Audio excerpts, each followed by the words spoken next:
What is going on, everyone? It is episode 141 of Left Side Heavy, the podcast presented by Blue Wire. I'm your host, Hayden, and I'm here with my co-host, Jev. Jev, man, what's going on, man?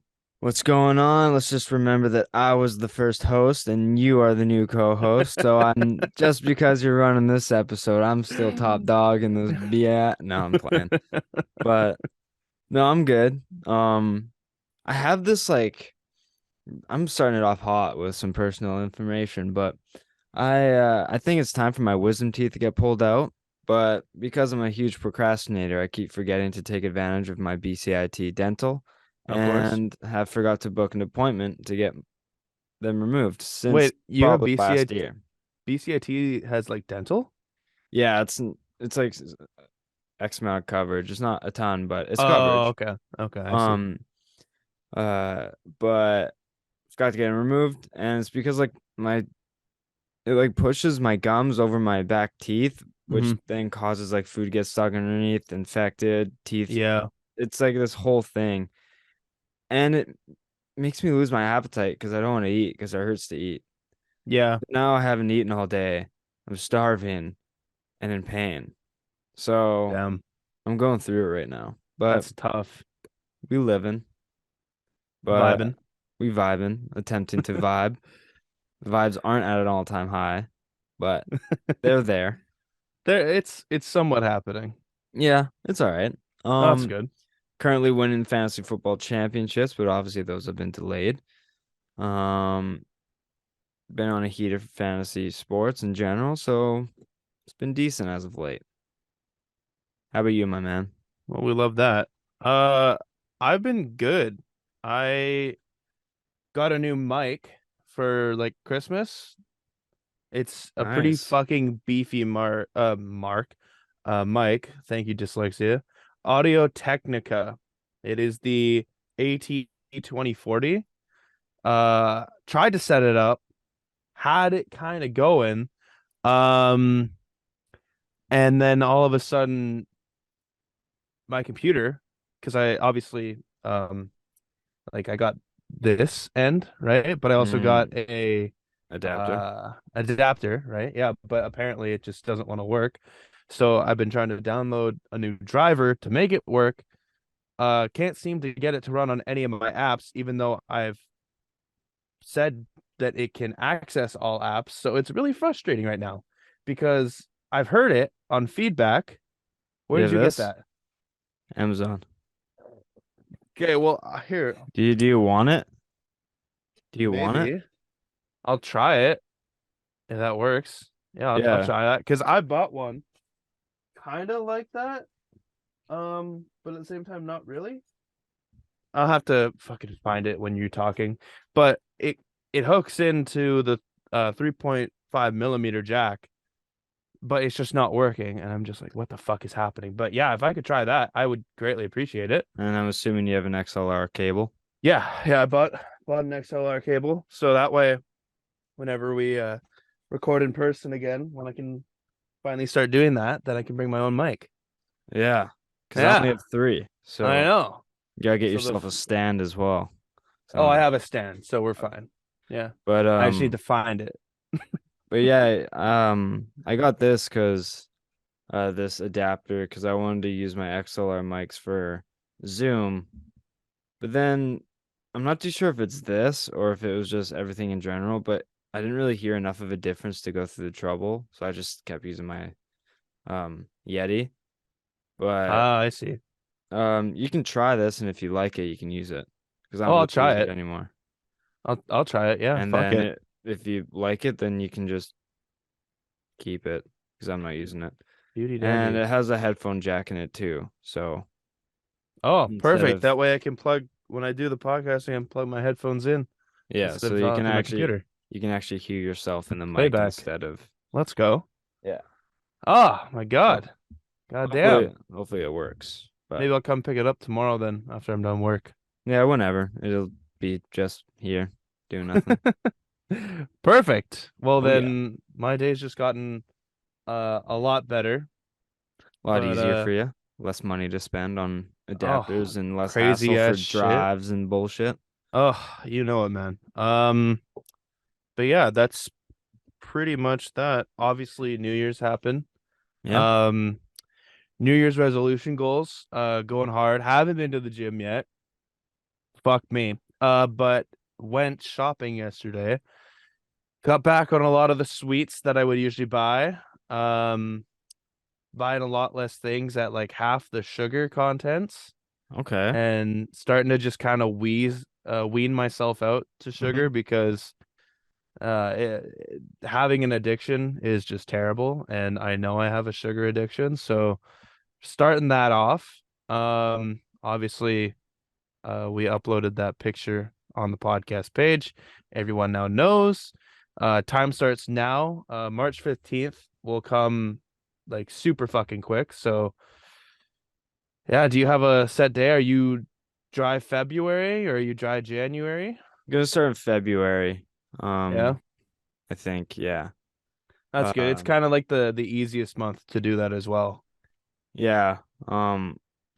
So gonna do February, I think. Then I might do, since my birthday's in July, I might do like February to April. Yeah.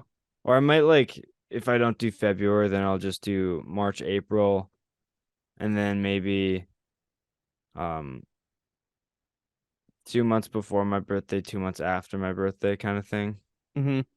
Um, but we'll see. I'm aiming to start February. Yeah, definitely As can't skip June. There's a lot of shit that goes down in June, Yeah. So especially with us camping. But yeah, no, I get that. I get that. so yeah, I'm thinking February to April, a couple months within that span. And then yeah. Fuck, there you go. So we kind of already got it planned out. This should be fun. How I'm are excited. we keeping track of it? Because it's kind of hard to like show the people over Instagram that you're sober. Or like you can give gym updates and That's very true. like post pictures of the food that you're buying. Whereas me, I I don't mean, know. that's not necessarily. You can write down like on a piece of paper, Should I post right? my blood alcohol levels like every Yeah, day? get a breathalyzer and constantly have that going every hour. No, Honestly, if I can get a cheap one on Amazon, that's not a bad idea. I wonder how much they cost. Surely they can't be like too expensive. They give you up when you get a DUI for free, so Yeah, uh, but that's also from the government. just get a DUI and Yeah, then I'll just get get a one for DUI real free. quick and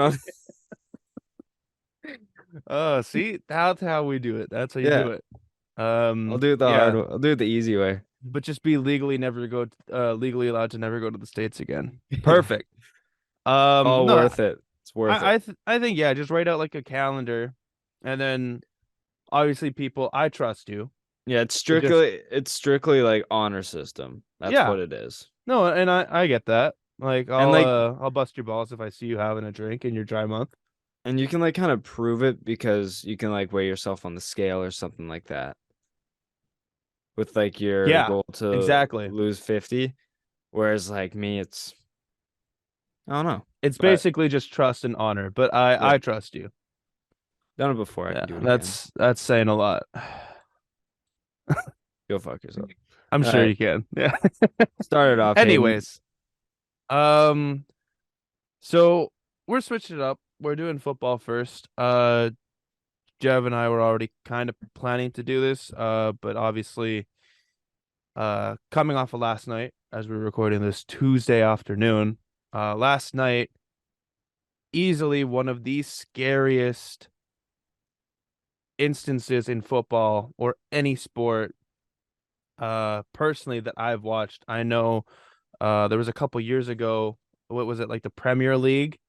Some It was the Euros. the Euros, yeah. The one player ended up just having a heart attack on the field.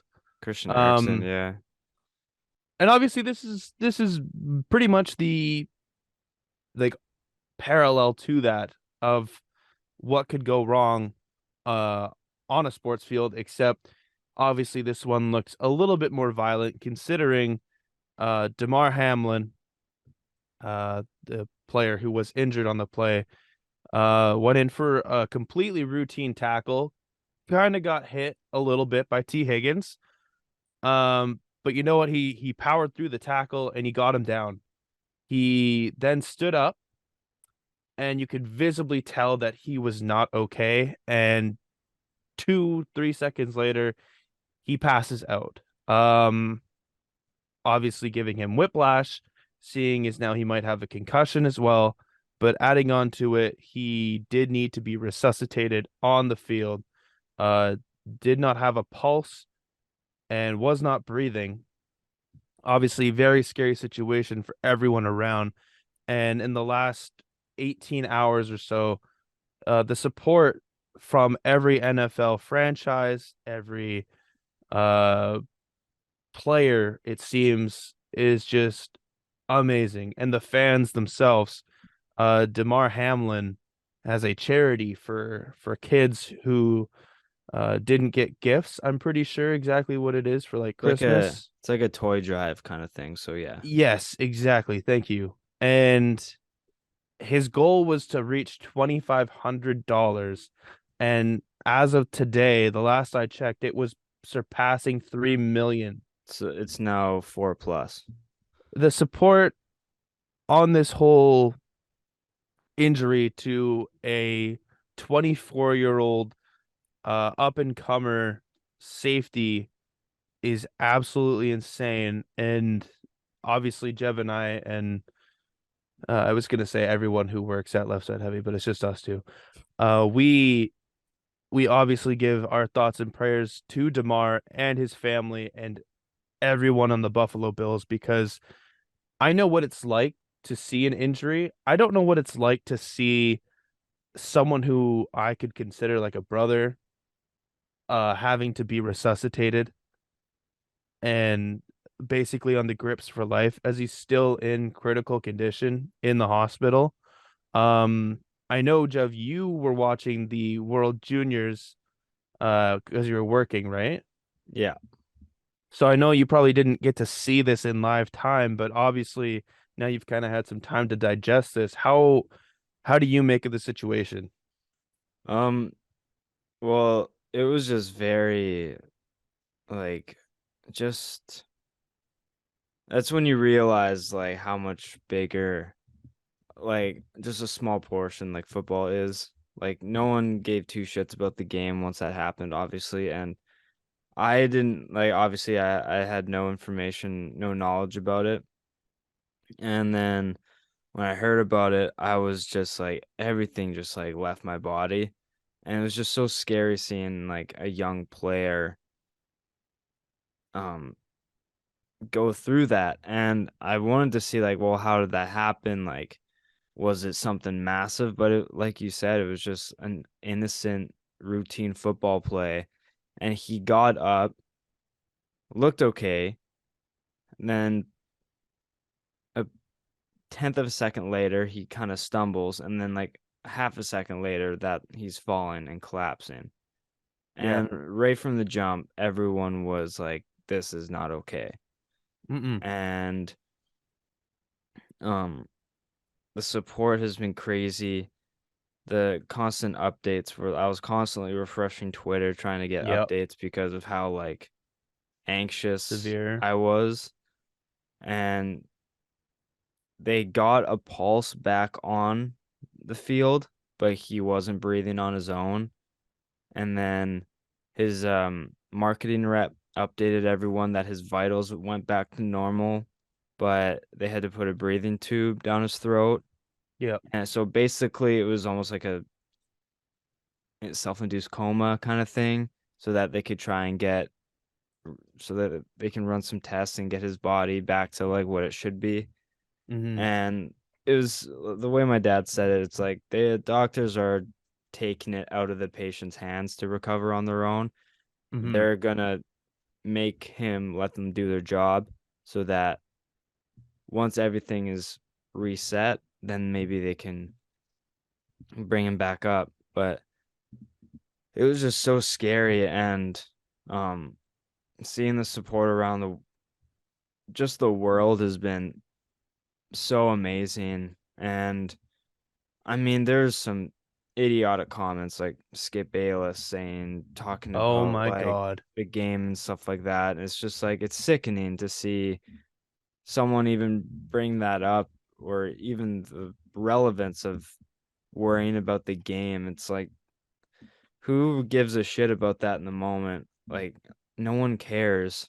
Everyone is wondering when the game will be played, but no one is genuinely worried about the game itself. Like, no one could give two shits about it. Any basic human No. being doesn't care about the game.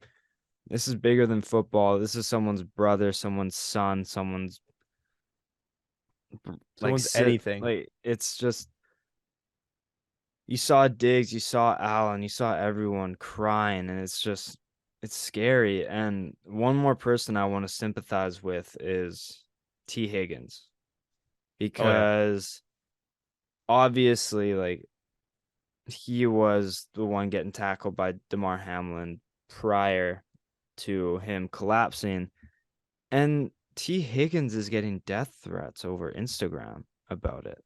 Yeah, like that I saw that today too, and it didn't even occur to me until I saw it firsthand. But it's like, how are you giving someone death threats over a totally like routine-esque play in football? There are many, I'm not saying this is the idea to do it. I'm not saying that at all, but I'm definitely saying there have been way more people trying to intentionally injure other people on a football field that don't get called out for this shit.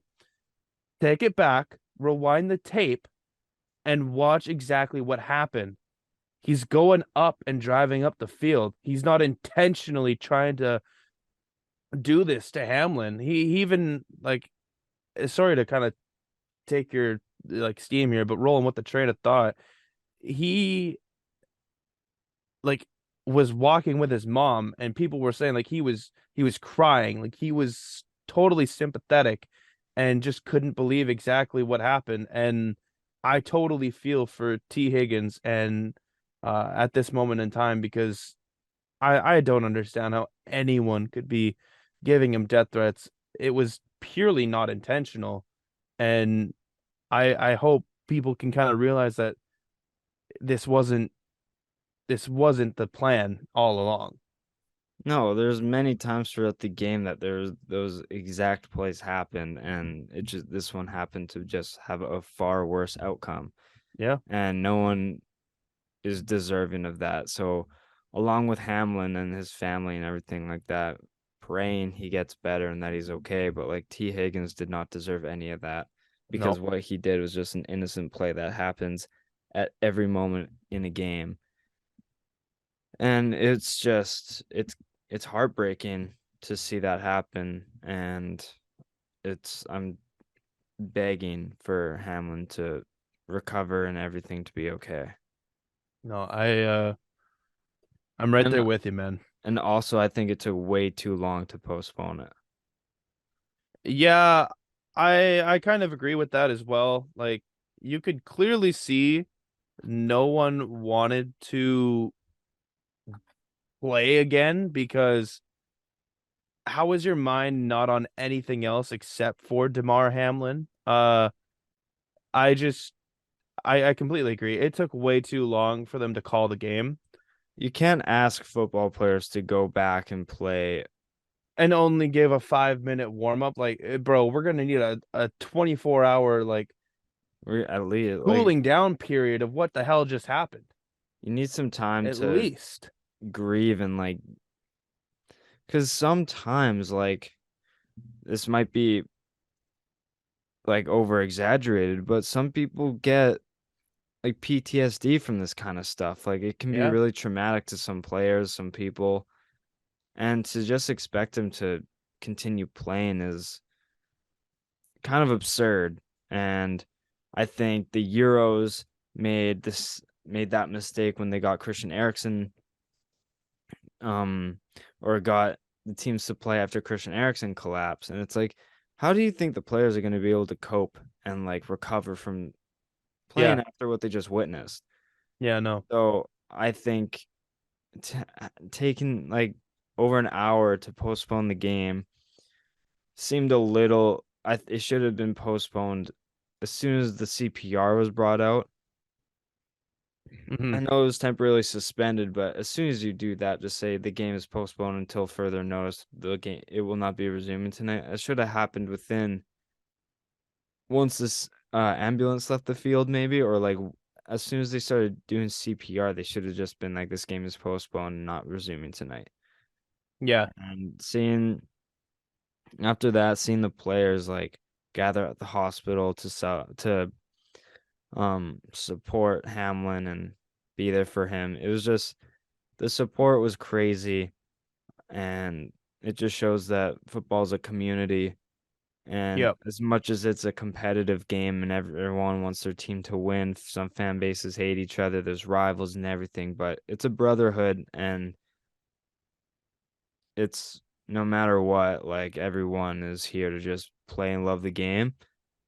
And I think it No. really showed after what happened last night. No, absolutely. It it's such a sad situation to be in right now. No answers, um no positive updates. So obviously at this moment in time, when this comes out, it could be different. There could be a verdict one way or another, but everyone is on the edge of their seat, uh praying and hoping for Damar. And um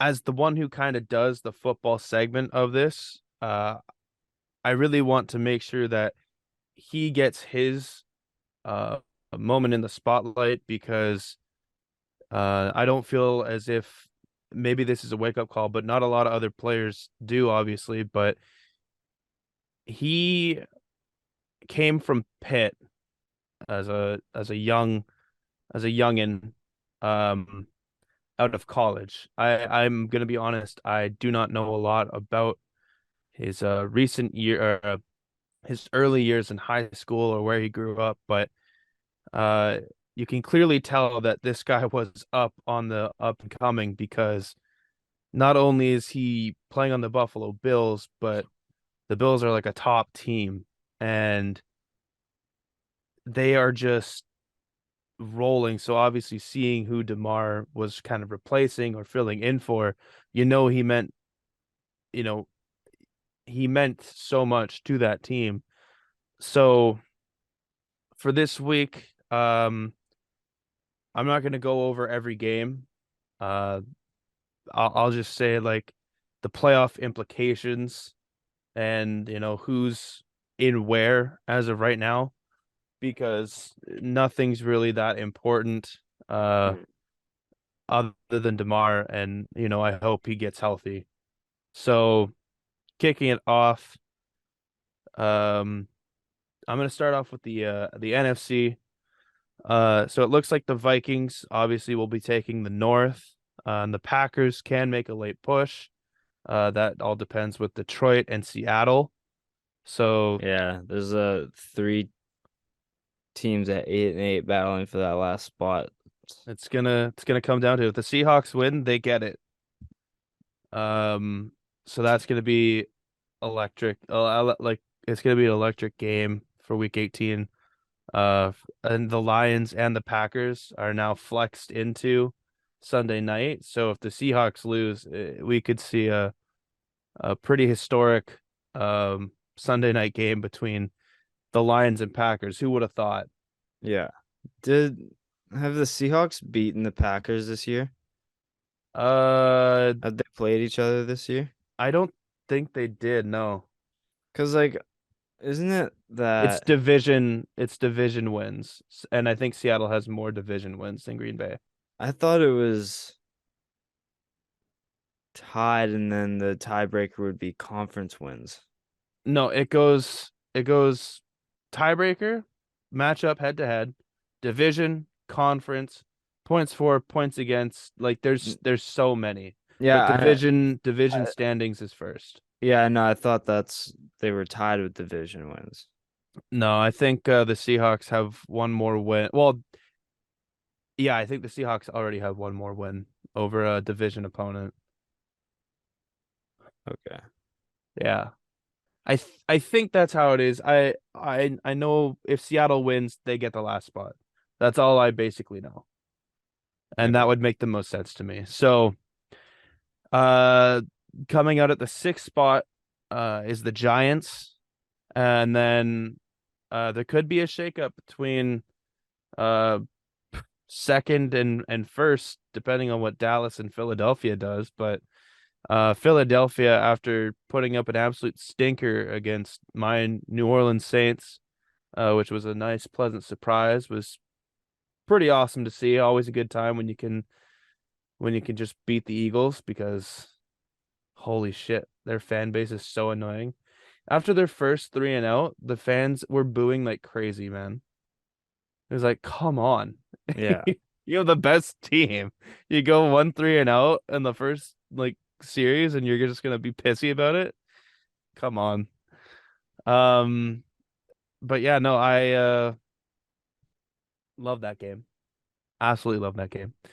But the my Saints were eliminated by Green Bay after they beat Minnesota, absolutely mollywopped them. The Yeah. Commanders were also eliminated. So I commies, I didn't have you anywhere in the Yeah. top seeds anyways. Yeah. But No. then oh, sorry. I was just like I didn't have it. Like I knew they They were dead were in the out. water. Yeah. Yeah. Carson Wentz. Carson Wentz. Yep. Exactly. The 49ers somehow almost lost to the Raiders. I did not have Brock Purdy versus Jarrett Stidham in my bingo game of the year card, Seriously. but no, that game was absolutely amazing. It's too bad that the Raiders are just dead in the water and it didn't mean anything for them, or else that would have been like the more meaningfulness to that part of the game would have been just amazing. Yeah. But yeah, it looks like the 49ers are going to take second or third. I definitely wouldn't want to be playing them in the playoffs just because of their defense and Brock Purdy, I think undefeated. I think right now they're the NFC favorite to represent the NFC, the favorite to represent the NFC in the Super Bowl. Yeah, I'd I say it's definitely between them or the Eagles, but I obviously the last 2 weeks for the Eagles, it kind of looks scary. yeah, I don't know the mojo that San Francisco has right now. It's just so hard to bet against that. No, you're definitely right. But that and then the Bucks, obviously barely squeaking out a win between the Panthers. It took the one and only best game of the season for the Bucks to actually look decent. And Tom Brady like He 430 yards and like he looked he really was good. slinging it. Yeah, like And yeah. those touchdowns to Mike Evans were just three dots, and it's Oh, just like absolutely. it's like Brady's heating up at the wrong time. The NFL should be a little clenching their cheeks just a little bit. Seeing Brady sling it like that in week 17, it's like, well, shit. We almost made it a full year of him looking average, and then now he just Oh, pulls this stunt, and it's like, was he playing the fraud card the yeah. entire year? And then he's like, psych bitches, I'm back. I just wanted a little bit more of a complicated or Yeah. an easier but complicated way to the Super Bowl. Yeah. I, I wanted to be doubted for a little bit so that I can make it an even more superior run. Oh Yeah, God. no, it was I like I've said this whole year basically like Tom Brady looks like he's playing good. Like his arm looks fresh. It's just the team as a whole just Yeah, sucks. yeah, there's so many times where it's Brady's putting it right on the dot and the tight end is just like fumbling it or like Or even dropping Mike it. Evans can't Yeah, even hold it in. Yeah. like there's like because Brady, there's times where it's like this is the way he plays. I've watched him for like I guess I'm not like I've watched him forever, but like he will make throws that like oh that was way off, but he'll make tosses where like he'll throw it because he has to get rid of it, but he'll Hmm. intentionally put it by their feet, so it's like it's either my guy gets it or no one gets it. So Yeah. he'll put throws where it's like out of everyone's reach, where it'll make it look like a terrible throw. Hmm. And mind you, some of his throws this year have been off. He's overthrown some guys by a little Oh, bit. He's definitely. underthrown, but he's looked terrible where on passes where like he intentionally threw it to the feet because he just doesn't want to get picked off. Yeah, or he doesn't want to get hit and makes a Yeah, quick throw because his offensive line can't hold. exactly. So like he gets the ball, that's his MO. He gets the ball out quick, and whether that's Yeah, like accurate on the dot or it's like I'm throwing it way out of bounds so if no one can pick it off kind of thing. yeah, So he'll look bad.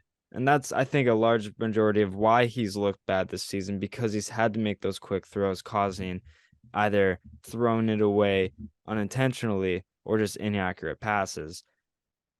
But like also his receivers haven't helped him out. which is And funny to say because you look at the receivers in that receiver room, and like you got Mike Mike Evans Evans, has been who one has of the most been consistent exactly what I was receivers of about to this say. last decade. Literally almost exactly word for word of what I was about to say. But then Chris Godwin, who's no shamble like of a player himself, One of the and best. Russell Gage, who's like a pleasant, cherry on top, and then Julio Jones is like he looked good for a week, and that was pretty much it. Not the worst But vet to have. Like, no. And then you got veterans Kyle Rudolph and Cameron Brate who have been in and out of the lineup with injury, but then, Coke Keefe and Cade Otton and yeah, then Rashad White, Leonard Fournette, like this offense isn't that bad of an offense, but the offensive line, like that's where they struggle, and I yeah, think that's where Brady like has had his struggles and but like all season, we've been going and giving him praise because he's 45 and he's still slinging the rock like he's 30. yeah. So um I guess one thing too that I can say, there's a heating up rumor now that Sean Payton might be coming back to New Orleans and bringing Brady.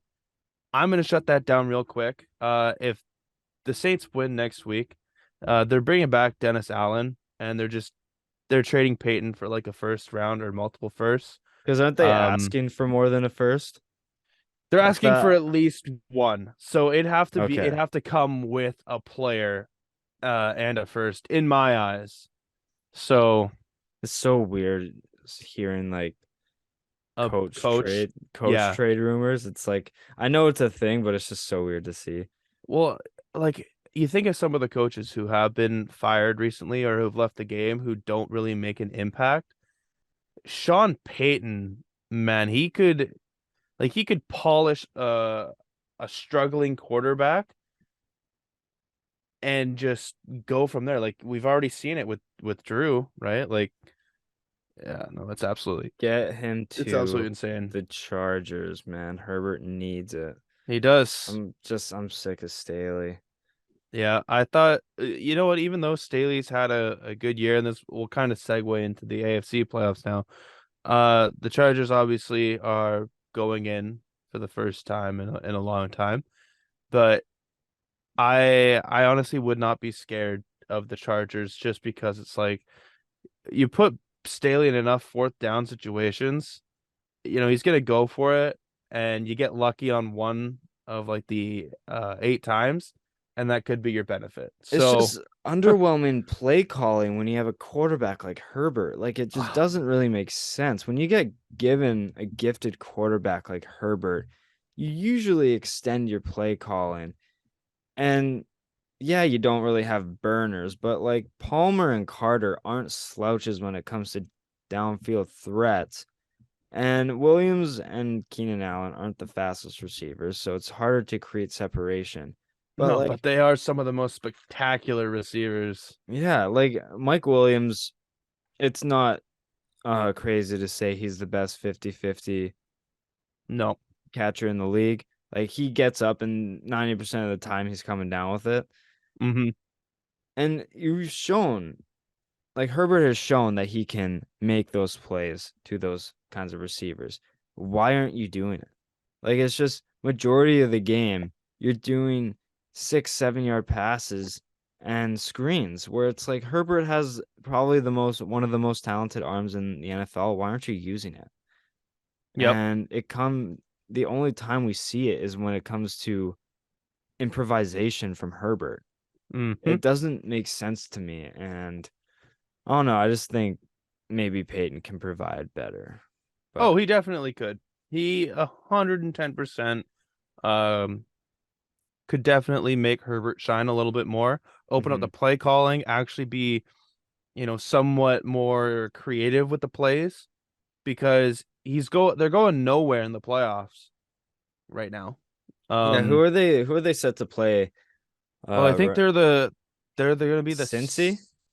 sixth seed, right? I think they either Or the fifth. they play the division winner of the AFC North. So either Cincy or Baltimore they Oh play. yeah. And obviously I can't think really that's talk about Cincy. Cincy because we don't know. Yeah, They play they play I'm next week, so it's going to be hard to say because if the Ravens beat Cincy and whatever happens with the Bills and Cincy game, the Ravens um could win the division. So I guess I honestly think though that like with the Baltimore loss to Pittsburgh, Cincy's loss, if they lose to Buffalo, they still hold the division, I'm pretty sure. well, as of right now, we'll just say Cincinnati and because what are the Chargers record? The Chargers are at 9 and 10-6 or something. No. Yeah, they're 10-6. So right now, them and the Ravens are are tied. So So they could be playing Jacksonville for all we yeah, know. yeah, which would be the AFC, yeah, which would be the AFC South. So there's a lot of Right. ups and downs in the question, and that's where obviously Skip fucking dumbass Bayless was getting to. But yeah, who knows? And Jacksonville, yeah, they could close out if they win on Saturday. If Jacksonville beats Tennessee, then Jacksonville will be the AFC South champions, which is going to be another good game. Yeah, it's just so funny seeing like how good the Chargers have been the last few years and have just been like just some of the play calling has been so questionable that it's lost some games. And how bad Jacksonville has been the last few years, and like Lawrence and Herbert can make their first playoff appearances in the same year. It's like Yeah, that's ma funny. make it make sense. Like how bad has Jacksonville been for so long, and Chargers have been like relevant for the past few years since Herbert's been in the league, Yep. and they'd both make the playoffs their first. Like this would It's both be their first amazing year. what coaching can do. Like Doug Peterson, He's it been a just shows you savant. what, yeah, it just shows you what kind of an offensive genius it takes to actually Yeah. do something. And it really So, helps that the Christian Kirk signing has paid off, the Evan Ingram signing has paid off, and Trevor Lawrence is coming into his own, and Travis Etienne is living up to his. yep. Um, like you said, Etienne was the best first round pick that year. I don't think that's so much of a clear cut take anymore because Lawrence is No, finally like playing like the Trevor Lawrence that people were looking for. he Obviously, was, he's yeah. had his moments. Like against the Jets, it was like he threw, didn't really show much. Yeah, But didn't have a good game, but then against the Ravens, which is like a top 10 AFC team, he led them down and won the game, yeah, like you he's know? shown that he can be that franchise quarterback that everyone was talking about. Hmm. And so I'm really underrated like game of the year potentially if the Chargers and Jags see each other in the first round of the playoffs. That'd be really fun. Well, it's week 18, like Titans and Jags. Like this is to determine. Oh, you mean Chargers and Jags? Like if that's the first like what we were talking about, if the Chargers and Jags met in the Yeah, that playoffs, that will that does have potential to like be that could be a uh sneaky, really good game. But yes, you the know what that Tennessee game would Jacksonville be one is too? going to be really exciting. The Tennessee Jacksonville one is going to be. I'm looking forward to that. Yeah. You know what game the the Jacksonville Chargers one would be too? What's that? It'll be the first Saturday game too on NFL wildcard weekend. Really? Oh, 100%. Are you kidding me? Two Yeah. small ass markets. Oh yeah. Put it on first game Saturday. Oh, I thought you're saying. I thought you were saying like it is going to be the first Oh no Saturday. no no no. But I honestly I could guess it right now if it is. Yeah, no, Even if that it's would make sense. Tennessee.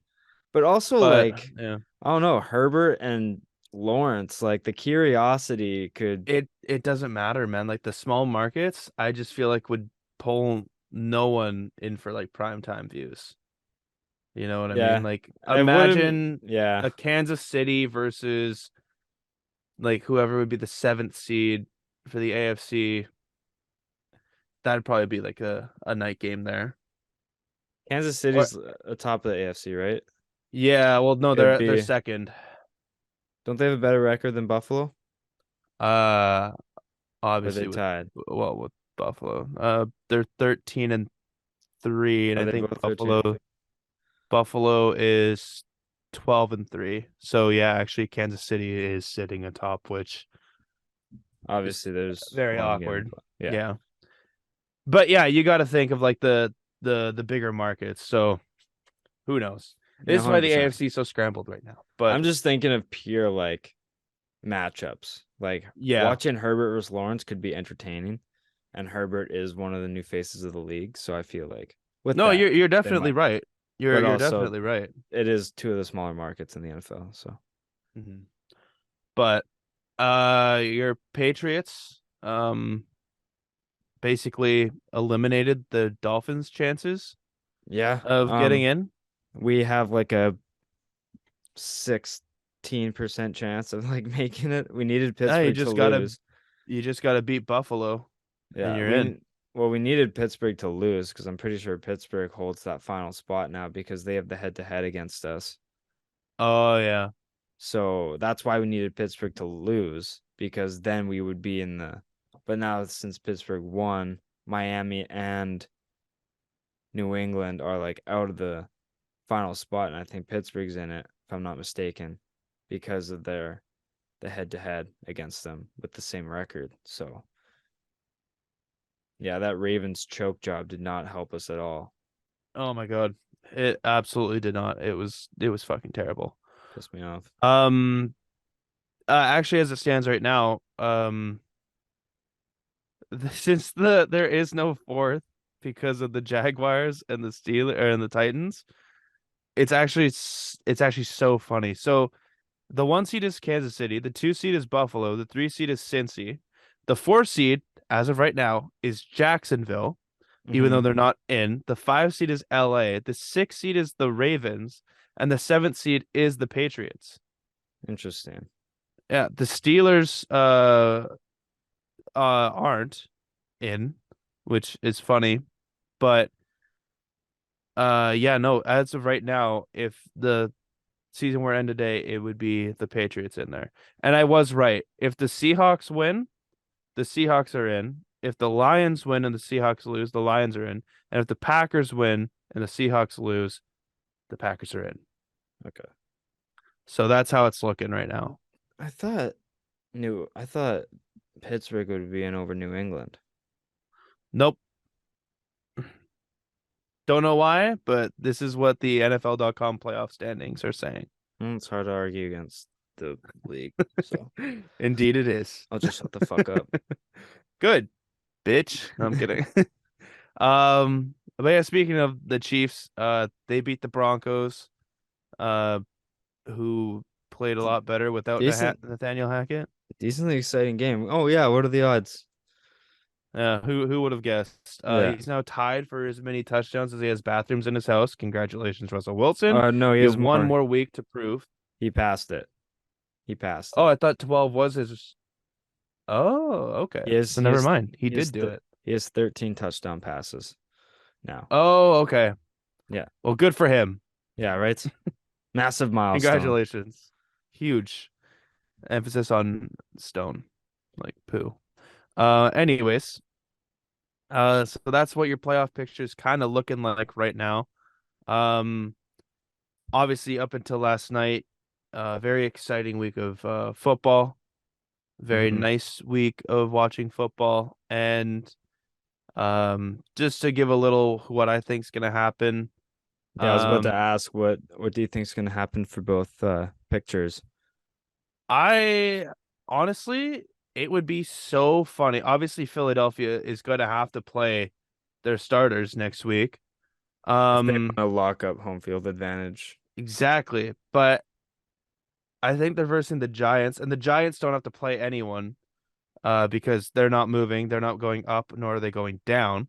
Shout out So Giants for making the playoffs. Shout out Giants. Brian Dable, coach of the year. yeah, Give it to him. potential candidate. But I definitely see the Eagles coming in first. I see the 49ers coming in second. The Vikings obviously will finish in third. And the Bucks will wind up the South. Obviously, and Dallas, whatever, will do that.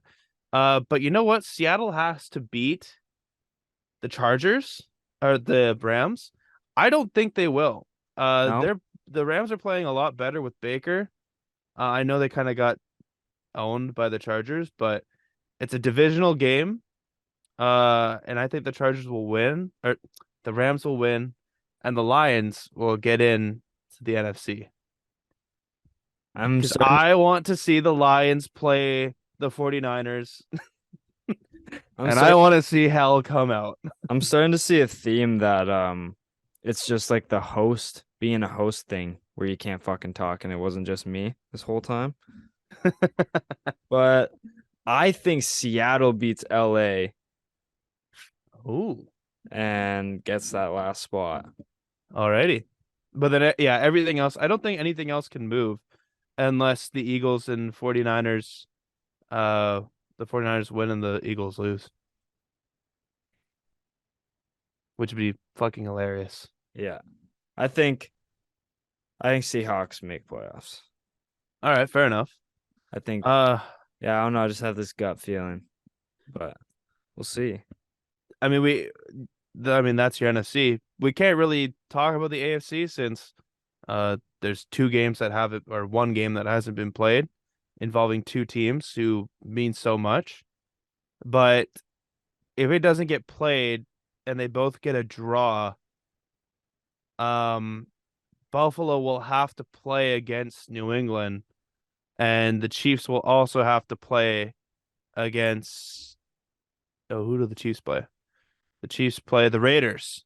So the Raiders could play spoiler, which is very likely considering that's a good rivalry. Um, but it and then the Ravens and the Bengals could no. Could they switch if the Ravens? Yeah, they could switch if they get a tie. No, they couldn't. The Bengals are winning the AFC North, I think. Yo, this Unless if it's a football tie. breakdown has been fucking laugh out loud funny. People are probably like turning this episode off by now. There's Yeah, so much shit honestly. going on. It's so hard to really fathom your mind around what can happen. But Oh yeah, no, 100%. the Chargers are in no matter what. Yeah, you know what? Fuck this. Yeah, the playoff preview next week. Fuck it. I think the Jaguars will get in, and I mean I think the Patriots, Dolphins, and Steelers all lose, and the Patriots get in. That would be fire, and I would like that a lot. It'd be fucking hilarious. Yeah, I'm on board with that. I'm sure me and Scotty would like that. All right. Then after that, that is my or that is the NFL breakdown. Once Um, again, one oh, thing we forgot to say last episode, JJ Watt. Shout out JJ Watt. oh He yeah, facts. announced his retirement. Um, he's playing his last game, obviously, next week. Uh, Shout out to him. He was the Aaron Donald before Aaron Donald. He was arguably one of one of the greatest defensive players in NFL history, and if it wasn't for injuries, he could have been more than that. Um, he was just like for that time, it was like, how can you not pick JJ Watt to win Defensive Player of the Year? Like he was Yeah. that, like he was him. And so congratulations to him on a wonderful, wonderful career. Um, and yeah, it's just like he's still kind of doing it. He's been kind of hot these past few weeks too. Like he's been turning it up, ending on a high note. So No, he definitely um has been. Got 3 sacks like 2 weeks ago or something like that. Yeah, so it's like he's still kind of doing it right now, but I think he wants to be one of those players where like he might still have some left in his game, but he wants to kind of retire not completely washed up and like being sent around like a suitcase kind of thing. Like he Yeah, wants to retire with some miles still left on with his some life. dignity too. Yeah, which I respect and sucks because I'm pretty sure amongst um the entire NFL community, everyone wanted to see him lift the Lombardi, but didn't ha it won't happen unfortunately. And from a player who was doubted or booed on draft night from Texans fans, Which is fucking hilarious. he still took that city under his wing and raised $40 million for what hurricane was it? It was Harvey, Katrina, not Katrina. Which one was I'll it? look. I'll look it up. But it was a massive storm that like he raised money for and helped bring that community back to life. It was And Harvey. Hurricane Harvey. And yeah, he despite getting that welcoming on draft night, he still wanted to be a Texan. And but yeah, man of the people, JJ Watt. Not one person has said one bad thing about him. And yeah, so quick few words Agreed. on JJ Watt. Shout out to him on a good career. I don't think there's any underlying NFL news that I can Um, remember. Nothing in particular. We No. can we can do some hockey updates and you can maybe if there's any other news headlines that we're missing, then you can always just refresh us at the end of the episode. But how are you gonna toss it over to me? How are you gonna do it? I'm gonna put you on a breakaway pass for you to score the winning goal about Shut the fuck up. talking. Shut the fuck up. You practice in a mirror before you do it next time, okay? Let's Jesus Christ. I'm gonna cross check you into the boards and you're gonna start talking. All right. Um, we will do you want to start off with the Canucks and then go to World Juniors and then back to the NHL, or do you want to start with World Juniors for a little bit? Let's go World Juniors because I feel like some New Westminster child needs to be talked about. Yeah, so World Junior news. Kind of talked about it last episode. Canada got off to a rough start, losing 5-2 to Czechia. We talked about that, but I kind of prefaced how it could be good for them going through a little bit of adversity, being proven that they're human, they're not immortal, and they have to learn how to bounce back after a tough loss. And they sure as hell did. They beat Germany 11-2. They beat Austria 11-0. And I want to try and cover some more teams around the league just generally. Czechia has been looking, they have not slowed down after their win against Canada. Like it wasn't just a fluke upset. Like they are proving that they could be really dangerous this year and they could be battling for a gold medal. They won 9-2 against Switzerland in their quarterfinal matchup. So they're playing Sweden in the semifinals, and I don't really think anyone expected Czechia to get this far. Um, they just they're a big rough and tumble team with a ton of talent, and their goaltending is solid as well. So I really think that they have the capabilities to upset Sweden and go to the gold medal game. But at this point, I don't even think it's an upset anymore. Like I literally think Sweden is the one to be worried about because of the run Czechia has been on. They dominated Canada. I guess maybe didn't dominate it, but they beat Canada in convincing fashion 5-2 is not no joke. And I would be worried if I was Sweden. Like Czechia is one to pressure and basically choke you out and then score goals. Like they're a big talented team. So Czechia, keep a lookout for them to make the gold medal game. USA has been looking solid. They lost 6-3 to Slovakia. But they dominated Germany 11-1. in the quarterfinals. It wasn't really much of a matchup. Logan Cooley had a hat trick. USA always looks solid every single year. Nothing's changed. Shout out for them. But let's go back to Canada. How much of these World Juniors have you watched, Aid? I'm gonna be honest, haven't really got around to watching them. That's fair. But what this kid is doing is special. New Year's Eve. Well, first of all, against Germany, he had 7 points. Okay, 7 points. Hmm. The day after, in the 11-0 win against Austria, he had 6 points. So he had 13 points in less than 24 hours. Easy. Not bad. And so Canada needed those two wins after a tough loss to Czechia. And then they bring on Sweden on New Year's Eve. Sweden, always known as a consistent preliminary round team. They're always consistent in the prelims, nearly perfect over the past few years. So we knew it would be a tough matchup for Canada, right?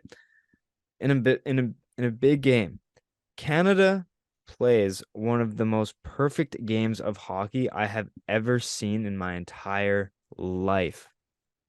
And we got off to a hot start, scoring 90 seconds in and going up 2-0 within 2.5 minutes. And I was like, okay, they're going to go up two and then they're going to drastically slow down and it's going to be a heartbreaking finish. Absolutely not. Canada gets a 5-minute penalty for Neen, which I saw that and I'm like, that's fair. Neen is a dangerous penalty and it's kind of dirty. So I understand the game misconduct there. That's fine. Thought it'd be the ticket to the downfall. No, we allow one goal and we almost dominate the penalty kill. We almost score a goal. Canada kept up the pressure until the clock hit 0 in the third period. And it was just unreal to watch. Connor Bedard had like 4 points or something like that. Like, what's new? So 5-1 win for Canada over Sweden. So now comes Slovakia in the quarterfinals. Now, again, I said that Slovakia beat US earlier, 6-3. So Slovakia is basically on the same level as Czech. They are no slouch. In this recent draft, they had 3 first-round picks, at least 3 first-round picks. 2 of them coming in the top 3. First overall, second overall. So this team is no joke. They have solid goaltending, they have solid depth, and they have some size too. They gave Canada a run for their fucking money. And this Connor Bedard fucking stallion. He scores the first goal of the game, and not only did he score the first goal of the game, but he broke the record for career goals at a World Junior with 15. I'm pretty sure there's like 3 Canadian records. Most Canadian goals at a World Junior with 15 by one player. Career points by a Canadian at the World Juniors with 32. And Canadians with points in a tournament with 19 and counting. How unbelievable is that, Hayden? Yeah, no, it's pretty fucking unbelievable. I saw like a picture where it was like Ovechkin had 7 goals in like 7 games in the World Juniors, and then you look at Bedard and it's just like, oh my God. He had His 18 and 4. trajectory, yeah, his trajectory is just like it's absolutely insane. Just seeing, oh yeah, Bedard scored. Oh yeah, Bedard just got the OT winner against Slovakia. And I do see the updates, so I do see it happening. Uh, I am going to definitely try and make an attempt tomorrow to watch the game because you have to, right? Like You have to tune in. it's definitely the biggest game before obviously the final, right? But I could consider this being the biggest game because it's Canada versus US. It's a rivalry that goes back to as like long as we've been brother countries. So it's gonna be awesome to see. No, yeah, it's so unbelievable. And like I want to give props to the Slovakian goalie. His name is slipping me. Hayden, if you don't mind Googling that real quick while I continue rambling on about this game. Slovakian goalie. World Junior roster. He made 51 saves in that quarterfinal game and somehow did not win player of the game. He was unbelievable. He stood on his head and he did his job. Canada hit 4 posts as well. So like Canada dominated that game, but Slovakia capitalized on their chances and made a game for it. Adam Gajan or Gajan uh, saw 61 shots and saved 57 of them, posting a .934 save percentage, while Thomas Milic, Milic. 30 shots, 27 saves, posting a 900 save percentage. See, like that is just spectacular goaltending. And Hayden, he did not win player of the game Yeah, that's gonna be. for I mean, Slovakia. obviously, it goes to like the team who wins, which is No, really, really shit, each isn't it? each team gets player of the game. Each team gets a player of the game. So like player of the game for Who the Canada, player of the game fuck? for yeah, Who the fuck got one for it Slovakia? was crazy. I was like, how are the goalie not win this? Unbelievable. But we go to overtime because Slovakia's Nemec, if I'm not mistaken, or Nelic, he scored the tying goal in the third period, and he won player of the game for Slovakia. Canada was pressing in the last like 6 minutes, hit a couple posts. Dylan Gunther, Stankoven, Connor Bedard, Shane Wright. Oh, we had so many chances. We were pressing and pressing and pressing, and we got a power play with 30 seconds left. Elite. Face off in Slovakian zone. Slovakian player falls on top of it and lies down on the puck and does not try to move. And the refs don't blow the whistle. 20 seconds gone. Right there. People were like, delay of game penalty. At least blow the whistle. The puck is Yeah, frozen. seriously, Like, that's what the fucked. fuck? And then Slovakian gets control of it and ices it. And then, like, that's the end of the game. It was unbelievable that there's no whistle blown. Whether it was a penalty or not, a whistle should have gone because the puck was out of sight for a solid 20 seconds. It was unbelievable. So, go to overtime, and Canada just, they dominate. They dominate overtime. Slovakia had their chances, but it was mostly Canada. And then Connor Bedard just says, you know what? I'm taking over. And he dangles through 3 Slovakians and just scores one of the most exciting goals I've ever seen in my life. There's a golden goal. There's Alex Burrows slaying the dragon. And this goal was just, it was up there. I was screaming in Leo's, so excited, so relieved that we won because those Slovakian motherfuckers gave us a game and a half and put everyone on the edge of their seat. But who else other than Connor Bedard to score the overtime winner to send us to the semis? It was just so exciting. And yeah, I had to go through that. Um what was your reaction when you saw the clip of Bedard's goal and just the whole like ah just like everything building up to it? It was so exciting, man. It's just seeing that was just like, yeah, it's lights out. Turn off the cameras. Yeah. Just like let him have his spotlight because no, he's insane. And we've been saying this for how long now? Like even his first goal, it was just he was wide open. He was Yeah. wide open. Obviously, they got the puck and he got it in their zone, but like Yeah, it was a turnover, but it was still. just he just dangled him, and it's just like when you watch him as a goaltender, I would be shitting my pants. Yeah, I'm like, are No, you and kidding it's me? like you know your game tape, and you know it's Bedard, right? Like Yeah, this guy's projected #1 overall, but if that's the case, the Slovakian goalie Adam Gachan, uh, he's if he declares for the NHL draft, that is going to be a goaltender to look out for. 100%.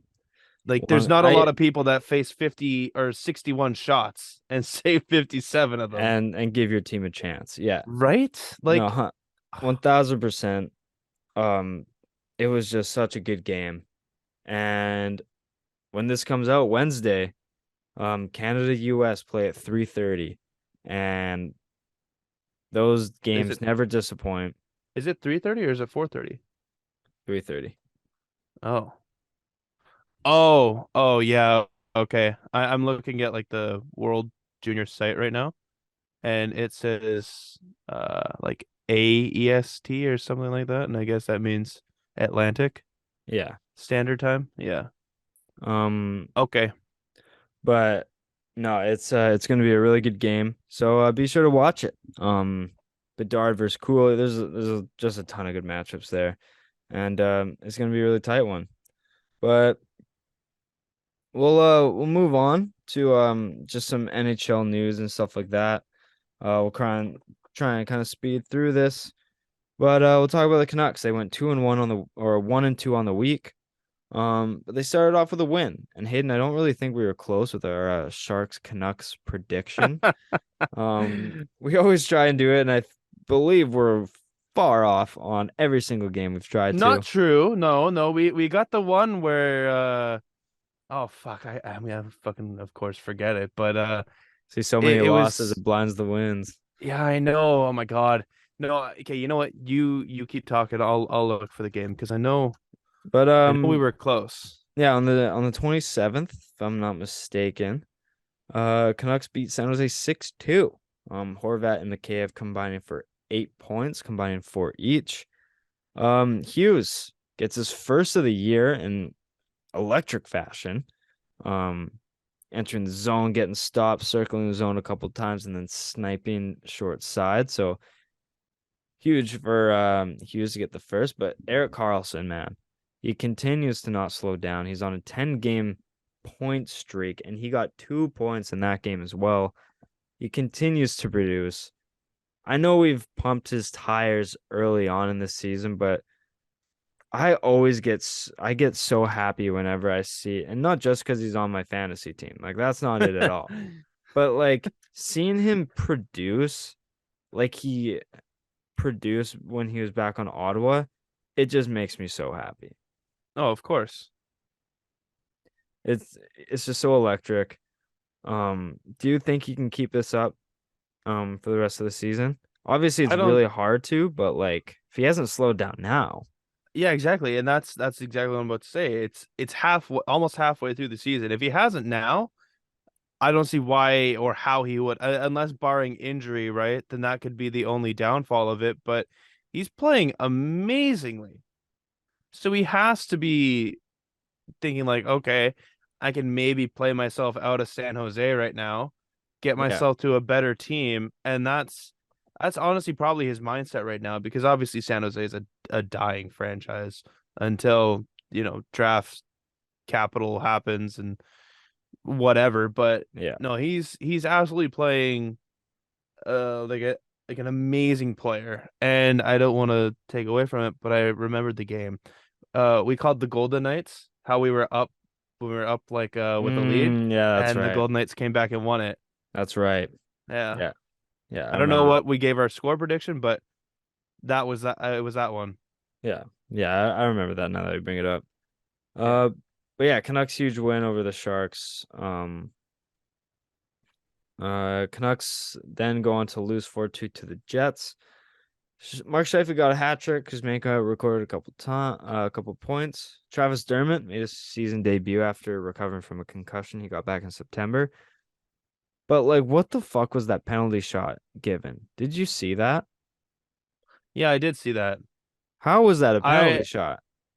I think it was a penalty shot because he went in there and he hooked around and like I can't remember if they fell or if they just slowed up or whatnot, but no, I think I think that was a good penalty shot given because if the roles were reversed, I would have been calling for a penalty shot right away.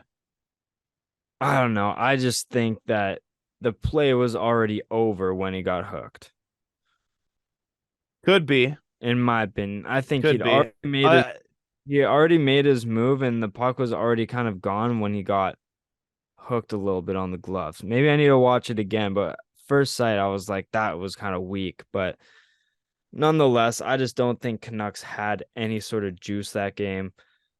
Colin Delia has done enough for us right now, and 4-2 loss against the Jets. Like, I don't know, it's not terrible for the goalie that Delia is capable of, but in bigger news, like Sam Gagne, he played his 1,000th game that night, so congratulations to him. Yeah, it But was we're cool against his gonna old go on team. to a more polarizing game. Canucks losing 3-2 to the Flames on New Year's Eve. Oh, Maybe one of the most pathetic performances I've seen. Um, like JT Miller is becoming a joke, in my opinion. There's reports of him being regarded as like the prick of the team. It doesn't seem that the morale is high around JT Miller. What do you make of these reports? yeah, actually going back to that, I really want to see like what were your thoughts when he went behind the net of Dalia and like smacked the top of the back of the crossbar and was like, "Get the fuck out of here." Like what do you think that really was? Because in my eyes, to kind of just put it forward, uh the Canucks only had like a minute and 10 seconds left. Like uh, uh Chris D'Elia should have been like right up on Miller's ass in my opinion. So I think it was fair for Miller to kind of turn around and say like, "What the fuck are you doing?" Like, go to get as much rush on the attack. But I also can see from the side where it's like, Miller, just fucking go. Yeah. Like D'Elia will come back and get it. So I could understand why he's being considered prick of the team. Uh, but it also he doesn't help his case when like so many videos of him are just not giving effort on the back checking end. Can you really blame Dalia for not going when JT Miller has the puck in his own end when he's caused so many turnovers in the offensive end? Yeah, It's maybe like he's kind of like, "Oh, I know what you're capable of he's here." so careless with the puck. You'd be a little shaky on going when he has the puck so close to an empty net. Like he Hmm. could easily give it up in the neutral zone and Yeah, and then that's game. it's game. But So it's even Garrett, like, like John Garrett was saying, like you just got to go and getting shit by the coach after. So that's when I thought maybe I was in the wrong. yeah, I don't know. What the fuck do we know? But Yeah. I don't know. I think JT Miller, I think that season he had last year is getting to his head, and the contract he signed is getting to his head. He's getting a little too egotistic, in my opinion. Yep. And I just think he needs to fucking get his shit together because he's kind of being an embarrassment for the team and himself. And it's just, yeah, it's unfortunate that it's gotten to this point, but this is exactly what everyone was worried about was his work ethic coming back on defense and the morale surrounding JT Miller as a whole. I think that there's a lot to be worried about when signing that contract, and I think every Canucks fan was aware of that. Yep. And So like that was the biggest thing when we were talking about that. I'm not we're gonna sound like a fucking we're gonna just sound like people beating a dead horse here, but like man, we should have traded his ass. We should have traded his ass.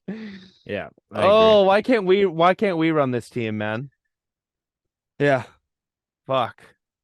yeah, it's tough. But let's move on to some other news because I don't want to swamp this whole episode with just that. Toronto Maple Leafs, their coach Sheldon Keefe was fined $25,000 for demeaning contact towards the referees. Not sure exactly what he said, but pretty hefty fine. But also, the Toronto Maple Leafs were fined $100,000 for violating the CBA. That was basically traveling over the roster freeze time between the 24th and the 26th. They traveled on the 26th when they weren't supposed to. Technically a team activity, and no team activities are supposed to be done over that time, and they traveled. So they were fined $100,000. I think kind of a joke, but if it's written in the rules, then Toronto should known, I guess. But I just think $100,000 fine for traveling to a destination where you're supposed to be playing is kind of ridiculous. Yeah, But seriously. whatever. Like Christmas is over. No one needs to be with their families kind of thing. It's like, am I not allowed to like fly on a plane to destination? Like, will I be fined? Like, I don't know. I just think it's kind of ridiculous that they were fined for that. But the CBA is a CBA. So whatever. I think that was ridiculous. Get a Yeah, fine no, for it 100K. definitely is. Like, come on, man. Yeah. If the players and the teams are ready to go, just fucking go. Yeah, it's fine. I think I agree with the roster freeze from Oh, I like do too, because that would be hell imagine getting traded. Christmas Day traded. Like fuck that. Yeah, no, fuck But that. I think you should be able to travel as a team on the 26th. But whatever. Um, Big news, Sidney Crosby was appointed as an officer to the Order of Canada. He's one of 99 recipients of this, and it comes from his contributions to what he's done as a Canadian citizen towards his nation. And I think that just comes from his career as a Penguin and what he's done for the Canadian national team. So huge for Sidney Crosby. He's been a massive role model to everyone amongst Canada and the hockey world. And to have the expectations and the spotlight he's had on himself for ever since he came into the league, has he done anything wrong? Maybe I can't think of anything that he's done to ruin his image. So Sidney Crosby, I think, is more than deserving of this. So shout out to him. Agreed. Big shout out. That's pretty fucking cool. Yeah. It's just such a boss thing. It's like, yeah, I was appointed to the Order of Yeah. Canada, Like, could bitch. you imagine? And I scored the golden goal. Yeah. I also was like one of Canada's biggest heroes. Yeah. What can I say? And I'm like top 5 all time, suck on my nuts. Yeah, congratulations to Sidney Crosby on that. Jake DeBrusk's 2 goals were enough to help Boston beat Pittsburgh in the 2023 Winter Classic at Fenway Park back on January 2nd, literally yesterday. DeBrusk, I think one of the more underappreciated players of this year. He has been so solid for Boston. He a big name attached to him, the son of Louis DeBrusk, big NHL personality amongst the league. Drafted in the first round, one of 3 draft picks for Boston in that first round. 2 of them being complete busts, but he has managed to carve out a solid role in this Boston lineup. He requested a trade at the beginning of the year, Hayden. Yeah. He requested a trade, and now he's one of their most consistently solid players this year, along with Hmm. Hampus Lindholm, Linus Ullmark, David Pastrnak, and Bergeron. DeBrusk is right there. He's been solid, probably like zero point 0.8 points a game, just under a point per game. He has, if he's not like quite most improved, but like I still think he flies way too under the radar for the season he's having. No, I definitely agree. And it's just because he's probably has requested a trade. Maybe people aren't taking him as seriously, which obviously that should never be the case for anyone like that. So I think as the season kind of progresses and he or it leans on or it just keeps going to his favor, people are gonna look at him and be like, why weren't we high on him earlier this year? And then they come Yeah. back and realize he's been one of Boston's most valuable pieces in their success this year. Yeah. He's just been so solid. He hasn't really done anything special, but he's top top minutes, top line minutes, first power play, and he's a huge factor in that. And when you can play that in the best team in the league, you're doing something right this season. Oh And yeah. I just think like Allmark's performances and Pasternak is overshadowing how good DeBrusque has been. Yeah. And And if that'll happen to you though, right? yeah, and I just wasn't expecting it from him this year. He's been kind of inconsistent the past few years, but I'm glad to see that he's like producing at such a good level. Um, the pregame ceremony of the Winter Classic was pretty cool. It was like the puck pitch or whatever. Bobby Orr's and Daniel Chara there for pregame ceremonies and stuff like that. It was a cool little thing. Um, Tristan Jari left the game in the first period due to a knee injury, I believe. Kind of sucks. It's like your Winter Classic whole build up, and then you get hurt And then you halfway get through the hurt. first. Yeah, no, that's terrible. So unfortunate for him. So quick recovery to Jari, and he is on my fantasy team as well. So come back, baby, please. Um, but in news for next year, Seattle Kraken are to host the Vegas Golden Knights in Seattle at T-Mobile Field for the 2024 Winter Classic. I am pissed off because strictly out of jealousy, like Seattle fucking like is brand new and they're already And they're getting already, yeah, classic. Like go especially with like the fuck two off. newest teams. It's like Like, that's just such a dude, that tease. you're trying to build this new rivalry of Seattle and Vancouver. How do you not have Vancouver playing in that? I totally agree. That's I'm the first thing sorry, I but thought like, of when I saw that Seattle and Vegas were gonna get. I'm like, come on, you're literally trying to build a rivalry here. Why? And they're so close. Like you could make a killing getting all the Canadians to come down and spend so dude, much money. it's so annoying, man. And like, Vegas has already gotten that Lake Tahoe game like last year. Why can't you give Yeah. Vancouver the Winter Classic, man? Like, Yeah, I know, I agree. That's it, fucked. and like, Vancouver probably doesn't deserve it, but I'm strictly pissed off, dude, to just on a jealous Well, then factor. does Seattle deserve it? What have they done in their year? Well, the guy said like we like their market, and like, yeah, I get that you go where the money talks, but like, fuck, you want to build up this rivalry, like, so annoyed, but like, Yeah, whatever. no, get them actually to play against each other in a very meaningful game. That'll do it. Yeah, but so annoyed. Sticking with Boston though, I want to kind of tail back on Boston. Linus Ullmark, i- is he a product of the Bruins or Bruins product of Ullmark? He's 21 and 1, has a 1.9 goals against average and a 938 save percentage. He allowed one goal on like 26 shots in the Winter Classic. He is playing unbelievable. And kind of like with Kale McCarr last year, like plus minus for a player only goes so far of a talent on how good a player's been. But when his Mhm. plus minus is plus 48, that's enough to like show you that it's like he's doing something right. Like Yeah, Linus Ullmark, he's on Boston. Boston's a very good team, but he very only good has actually.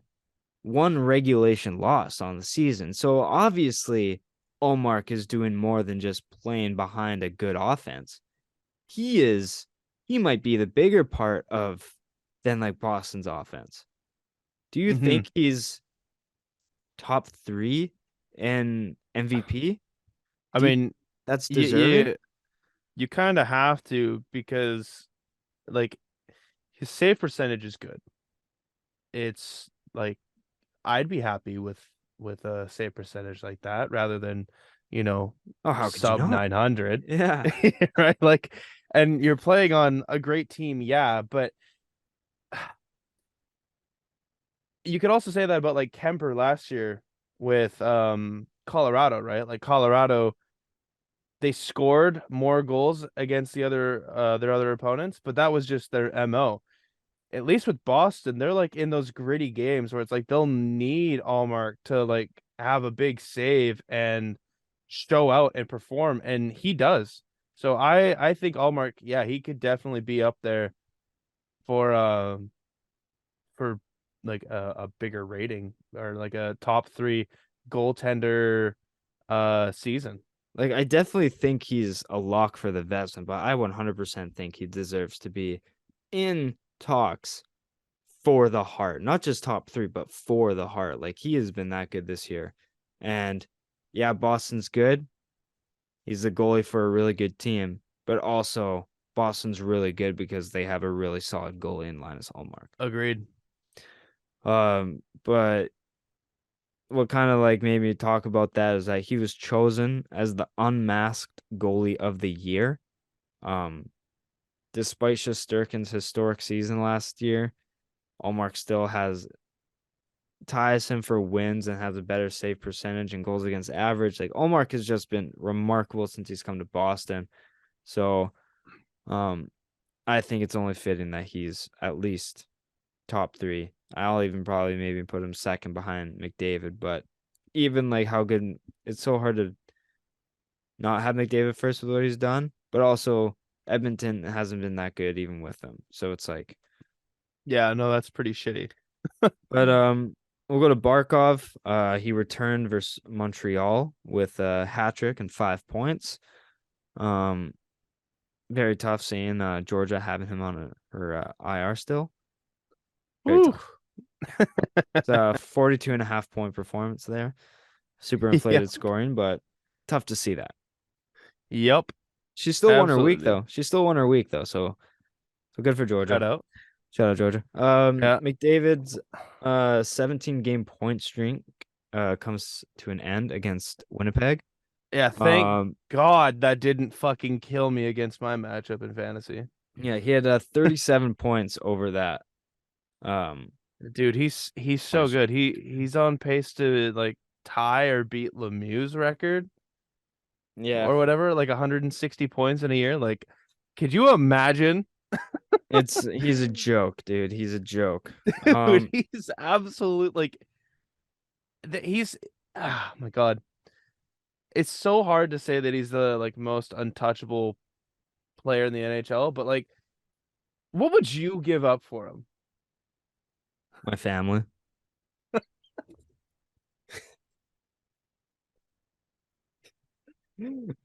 Take him. Oh, yeah, fuck.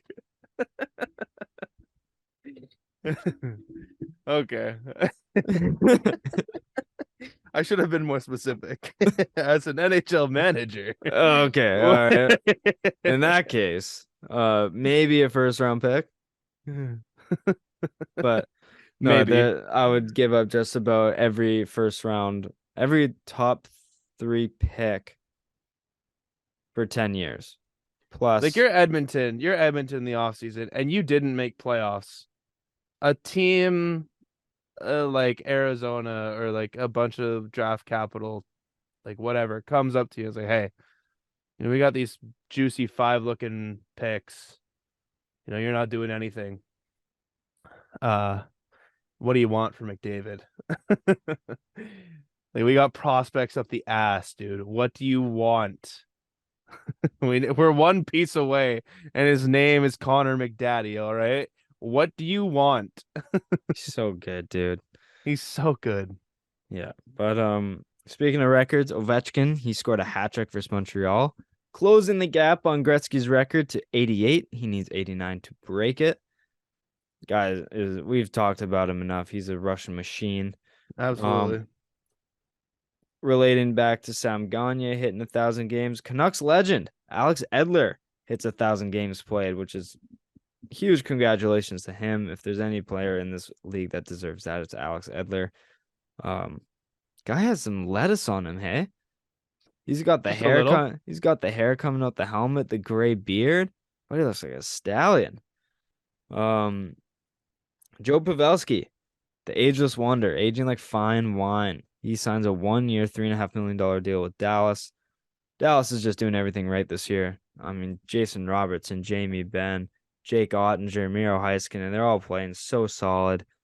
They got Yep. that Stankoven kid for the Canadian World Juniors. Like, he's a prospect to them.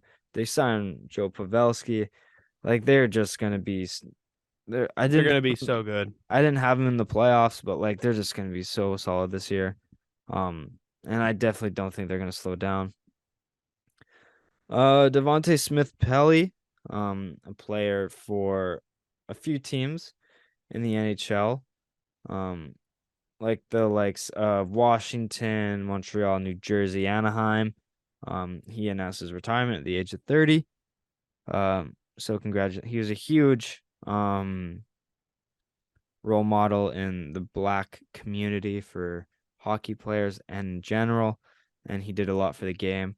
So congratulations to Devontae Smith-Pelly, and thank you for everything you did in the NHL. And last note here, Chris Letang, he missed the Winter Classic due to the death of his father. If there's like we were talking about it, we were texting about it. What else does this motherfucker have to go through this season? Yeah, man, it's absolutely just such a pain. Yeah. Just how can one man go through so much adversity and uh, around this time too, like around the holidays, like fuck hell, man. No, Yeah, I would just hate it. I would hate every little bit of it. it's so tough. So all condolences from the Left Side Heavy family to Chris Letang and his family. It's just very, very sad news. Um, but yeah, that's all I got for some NHL news. Shall we preview the Canucks Islanders game that is playing here on Tuesday night? Yes, sir. As we usually do, Georgia is taking her brother. So Oh. yeah, got her. She got Owen tickets because she wanted to see Matt Barzal. So he's like, I'm gonna get Owen tickets to a Canucks game to my crush's game. So I was like, oh, how convenient. Oh, okay. Thanks, babe. Yeah. But yeah, go Canucks. Canucks wax them 7-1, and Barzell gets hurt. So don't be like that, Georgia. But Oh my God. no, but yeah, honestly, I think Canucks win this one comfortably. 4-2. 4-2, and we're leading the whole game with an empty netter at the end from Bo Horvat. Oof. Oof. Um, And 3 you points say from 4-2. 3 points from Patterson, Okay. goals from Kuzmenko, Garland, Petey, and Horvat. Oh, going with four different people. Okay. I think it'll be I think it'll be I think it'll be 5-4 overtime win. Okay. Uh I know the Islanders don't really play like a really high scoring game. They're usually on the lower end with kind of good goaltending, it seems like this year. But I think Horvat will score twice. He'll assist on a Mikheyev goal. Ooh. Patterson will score. Peterson will score. Hmm? And Hughes will score. Did you say Patterson and Peterson? Yeah, Oh, Peterson and Lane Peterson. Peterson. Yeah. I thought you were Yeah, that saying like line. the World Junior Swedish Oh, yeah, Peterson yeah. that like got drafted to the Canucks but isn't playing. I'm like, No, different no. Lane Peterson. Lane Peterson, yeah. Yeah. I remember talking about it. Mikheyev will score the game winner. Nice. I like that. I remember talking about the Patterson and Peterson last episode, and I was confusing myself. I didn't even know where I was at. It's the it's oh fuck no, I was gonna say the pedo line, but that's really bad. Yeah.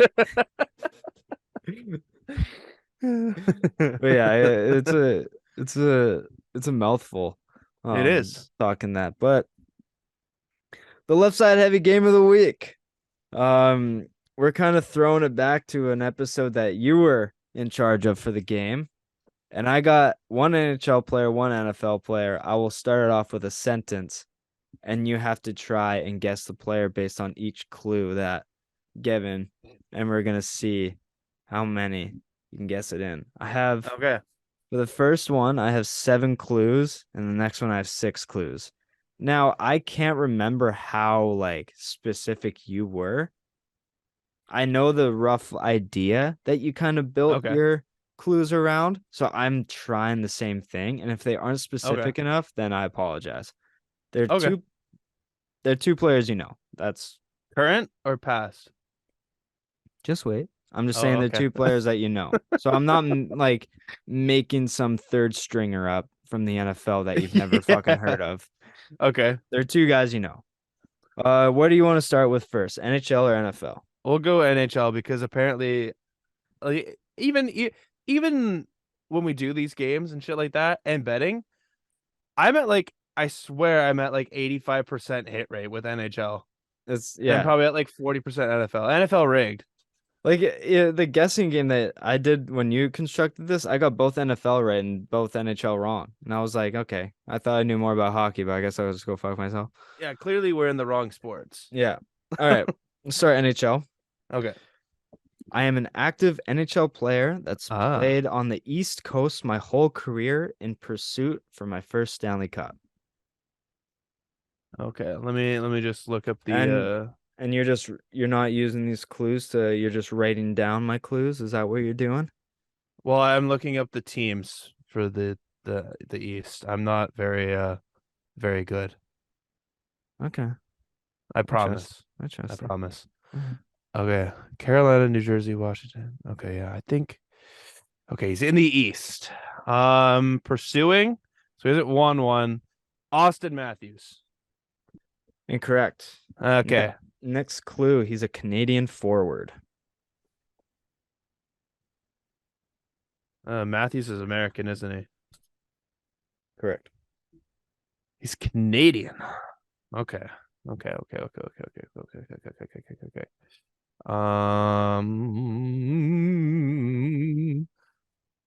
Um, oh fuck, I don't know if Hughes is Canadian or not. His whole career, so it must be a long career. Maybe it's not. Fuck it. You definitely did it. It's Matt Barzell. Incorrect. Damn it. Um, I was drafted first overall. Oh boy. Now that's gonna have to see. No, you're gonna have to see my knowledge of hockey come out here. Oh, he's drafted first overall. Oh man. First overall. Okay. Trying to think of like the bad teams who's been kind of cup chasing. It's fair. Oh boy. He's Canadian too?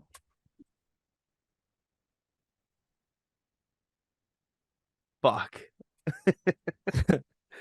Um, oh my God. This is so bad.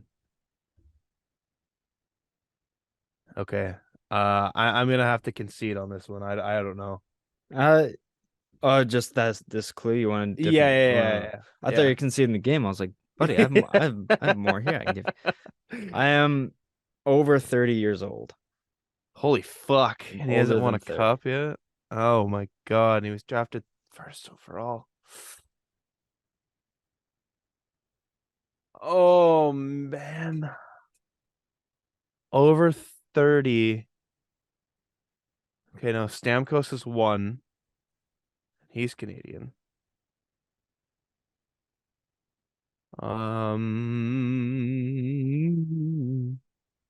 I feel like you said East, but I feel like you're gonna fuck me over. It's gonna be Metro. Hmm. It's over 30. Fuck. Where is he gonna go? Where's he gonna go on this guess?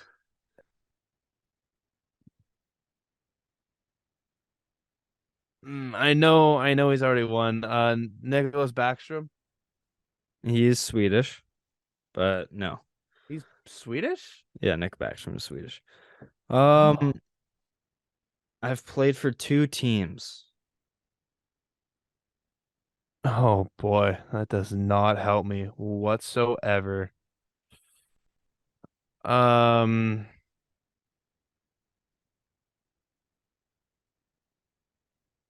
Well, I mean, all the players that you've mentioned have only played for one team, so trying to think of another guy who's played for another team. oh, thanks, man. You're really helping me out now. Fuck. I don't really know any Canadians on Florida. I don't really know that dude. My God.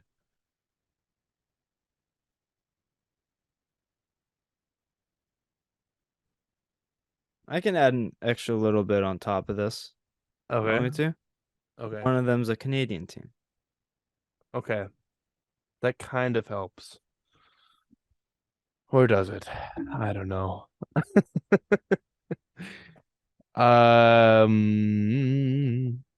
Okay. There's no Canadian team in the Metro. There's Ah, two divisions in the East. the Eastern Conference. No, I know. But if he's played on a Canadian team, that means it's someone that has played for Toronto or Montreal or Ottawa. Oh boy, and they're a first overall pick. That makes me want to say someone on Montreal because Montreal hasn't been good, but Toronto hasn't been good. I got it, Taylor Hall. Incorrect. Damn it. I have. Which one should I give you? My number is above the 80s. My number is 80 plus. 80 plus. Okay. I just wanted to look up Taylor Hall's age. I was wrong. I He's also like, have the answer, and you were wrong. yeah. Okay, thank God. Well, no, I mean I was more or less thinking like the age. Gotcha. That Gotcha. yeah. Gotcha. And he's played for 3 teams, hasn't he? Taylor Hall's played for 5. 5, yeah. Okay. A Edmonton. little bit off. Yeah. Edmonton, New Jersey, Arizona, Buffalo, Boston. Oh my God. Okay. So it's in the 80s. It's It's in above the the 80s. It's 80 and above. above. So it could be the 80s, could be 90s. Okay. And I know this player. You know this player. Man, oh man, he's only played for 2 teams. Of the 80s. Oh, fuck. And He's played for he's had the same number for both teams too. God. I just man. I'm gonna say something that might sound really stupid, but like 86 speaks to me. 86 speaks to me. I don't know why, but I feel like that's a pretty generic hockey number. Oh man. Fuck. I is there how many more sentences do you have here? I have two, but Okay, I don't know how. I'm just gonna say I think, but I know it's not. So I'm just gonna say Mitch Marner. No. Yeah. Um, I've been the captain of both my teams.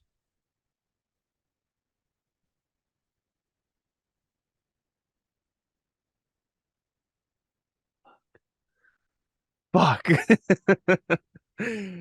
Oh man.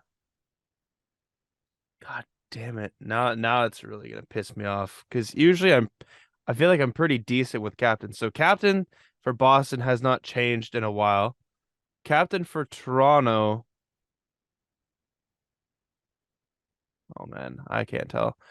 Tampa, no. Detroit, maybe. Buffalo, maybe. Ottawa, maybe. Montreal, maybe. Florida, fuck. These 80s in the 80s or 90s. Oh my God, and he's a Canadian forward. Oh my God. Uh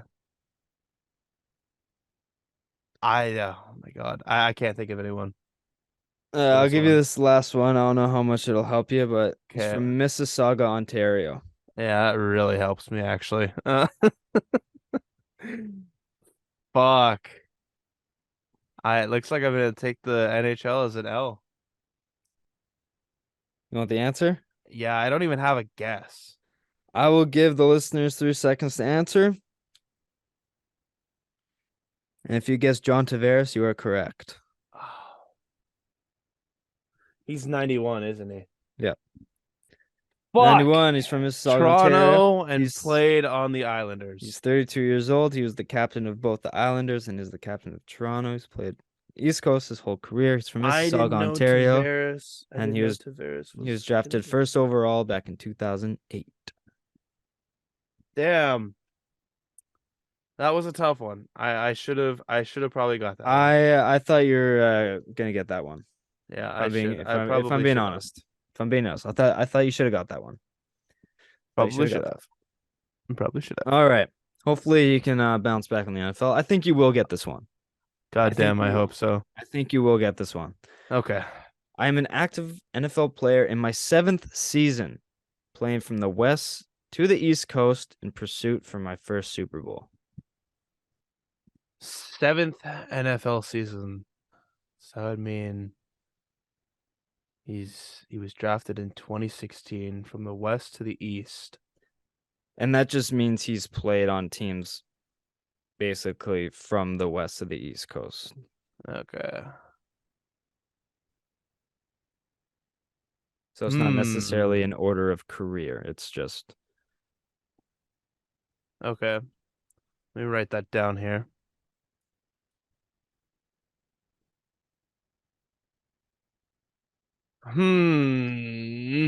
Now I have to think about who the fuck was in the draft class of at least I think it is.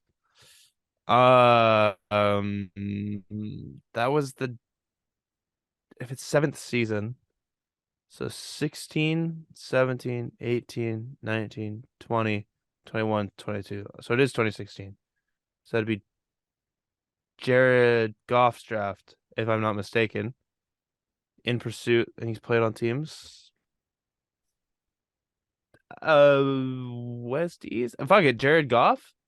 incorrect. Okay. I kick-started my career on the East Coast. I got drafted to a team on the East Coast. On the East Coast. Okay. Uh, my God. Um, and he hasn't won a Super Bowl yet. I said that he's on.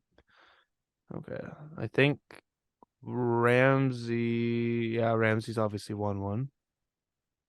I hope I'm in the same. I hope I'm in the actual draft here, or else that could be very detrimental to my play style here.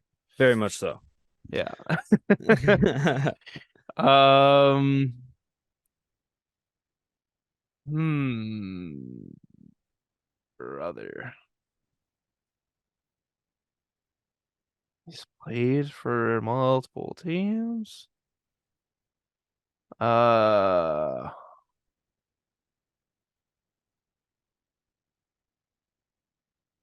fuck. Okay. West or East Coast team. Fuck, man. These are so hard because there's so many, and you have such a like wide open answer, or at least wide open first answer, you know? Mm-hmm. Like, it could be anyone. And I just hmm. Um Yannick Ngakoue. He was drafted by Jacksonville. No. Okay. I've played for 4 teams. Oh, fuck me. What the fuck? Played for 4 teams? Oh my God. Okay. Now I have to really broaden my horizon. He's played for 4 teams in 7 years? Yeah. Oh my God.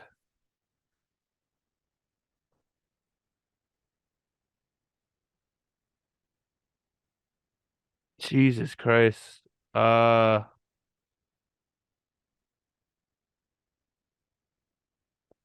Will Fuller's only played for 2. He was drafted by Houston.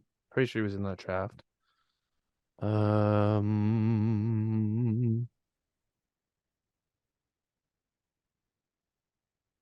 Kenyon Drake? Let's go, Did son! I get it? Yeah. Oh my God, he was in that draft class? Yeah. Oh my God. Let's go. As soon as you said it was 4 teams, I'm like, okay, that makes me think it's a running back. Yeah. And then I remember I had Kenyon Drake for like that last little bit in fantasy. Yeah. Holy My, fuck, that my scared next me. my next clue for you was gonna be he went to the University of Alabama.